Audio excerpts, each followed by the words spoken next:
The World Economic Forum has been quietly granted backdoor access to billions of cell phones as part of a plot to compile blacklists of users who hold politically incorrect views and commit wrong-speak. According to a World Economic Forum insider, these blacklists of so-called deplorables will be used to assign social credit scores to people before the social credit scheme is officially rolled out in the next few years. Klaus Schwab's evil plan is playing out to perfection in France, where WEF puppet Emmanuel Macron has granted the global elite permission to spy on every single French citizen by turning on the camera and microphones of their cell phones without a warrant or any kind of notification. Before we dive in, subscribe to the channel if you haven't already and join the People's Voice Locals community to support the channel and gain access to uncensored content.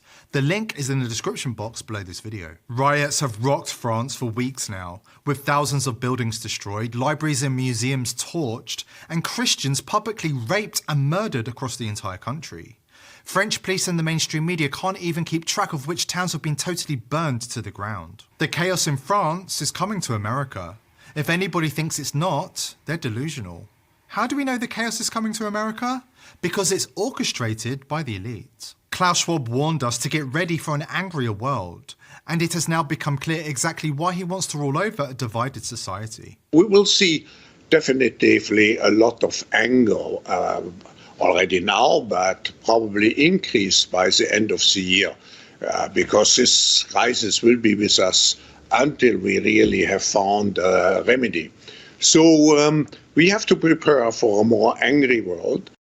The riots have given Schwab's puppet president, Macron, the excuse to quietly roll out the most invasive surveillance law ever enacted anywhere outside of George Orwell's worst nightmares. France's WEF-penetrated parliament has voted to approve the new clause in the Justice Reform Bill, allowing police to turn on the cameras and microphones in a host of smart devices belonging to citizens for up to 6 months for the crime of wrongthink.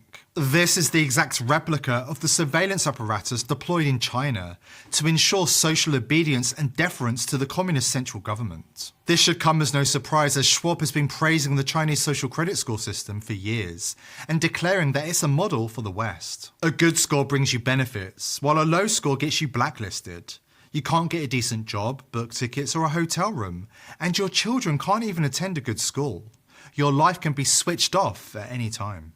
A good score brings benefits, but people with low scores lose rights.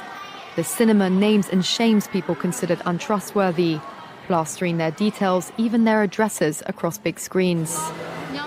It's a matter of principle. Those people have to be condemned. Those people aren't honest, so they have to pay the price. It's only right to pay your debts. You have to blacklist those that don't.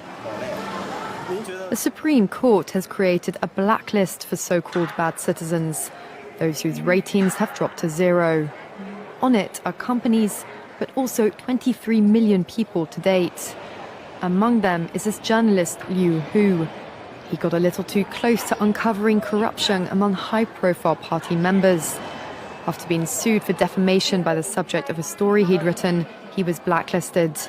He only realized when he tried to buy a train ticket and was told he was banned from traveling. That tells me I'm still on the blacklist. Punished because he's been branded untrustworthy by the state. Once you're blacklisted, you can no longer get a bank loan, start a business, buy an apartment, or even send your children to a private school. This future is just 2 years away for the citizens of WEF-penetrated France. After this quick break, we'll explain exactly how we know this and what we can do to fight back.